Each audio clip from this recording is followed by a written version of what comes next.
BRS 25 ఏళ్ల ప్రస్థానంలో హరీష్ రావు కీలక నేత.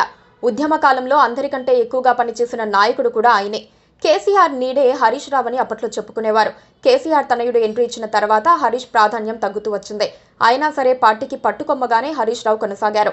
పార్టీ అధికారంలో ఉన్న 10 ఏళ్ల పాటు కీలక మంత్రి పదవులు నిర్వహించారు. ఎక్కడ సమస్య వచ్చినా వాలిపోయి పరిష్కరించే హరీష్ రావుకు ట్రబుల్ షూటర్ గా కూడా పేరుంది. అలాంటి హరీష్ రావు ఇప్పుడు రాజకీయ చౌరస్తాలో నిలబడి దిక్కులు చూస్తున్నారన్న చర్చ జరుగుతోంది. 4 దారులలో ఎటుపోవాలి, ఏం చేయాలో ఆయనకు అర్థం కావటం లేదట. బీఆర్ఎస్ పార్టీలో తన ప్రాధాన్యం తగ్గిపోయిందన్న ఫీలింగ్ ఆయనకు వచ్చేసిందట.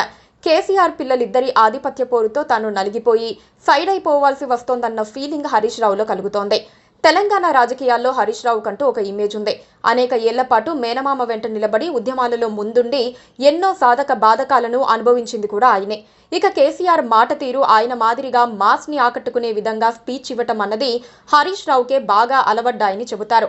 అయితే హరీష్ రావు గతంలో ఒక విధంగా పార్టీలో వెలిగారు. కానీ బీఆర్ఎస్ రెండోసారి అధికారంలోకి వచ్చాక మాత్రం కొంత ఆయన రాజకీయ దూకుడు తగ్గింది అని అంటారు.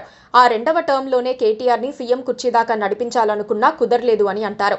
బీఆర్ఎస్ అధ్యక్ష పీఠమే కాదు, పార్టీ గెలిస్తే సీఎం పీఠం కూడా కేటీఆర్దే అని అంతా అనుకుంటోన్న వేళ మొదటి నుంచి పార్టీలో ఉన్నవారుగా పార్టీలో కీలక నేతగా ఉన్న హరీష్ రావు సంగతేంటి అన్న చర్చ వస్తోంది. ఇక చూస్తే కనుక పార్టీలో నానాటికి కేటీఆర్ ప్రభావం, పలుకుబడి గులాబీ పార్టీలో పెరిగిపోతోందని అంటున్నారు. అదే సమయంలో హరీష్ రావు తగ్గిపోతున్నారు అని కూడా ప్రచారం సాగుతోంది. ఇటీవల బీఆర్ఎస్ రజతోత్సవ వేడుకల్లో సైతం హరీష్ రావుకు అనుకున్న ప్రాధాన్యత దక్కలేదని అంటున్నారు. సభా ప్రాంగణంలో ఆయన ఫోటోని ఎక్కడా పెట్టలేదని అనుచరులు మనస్తాపానికి గురయ్యారని ప్రచారం జరుగుతోంది. ఓడిపోయిన తర్వాత బీఆర్ఎస్ పార్టీ ఎదగటం లేదు, జనంలో ప్రాబల్యం పెంచుకోలేకపోతోంది. పర్సనల్ గా హరీష్ రావు ప్రాధాన్యం తగ్గిపోతోంది.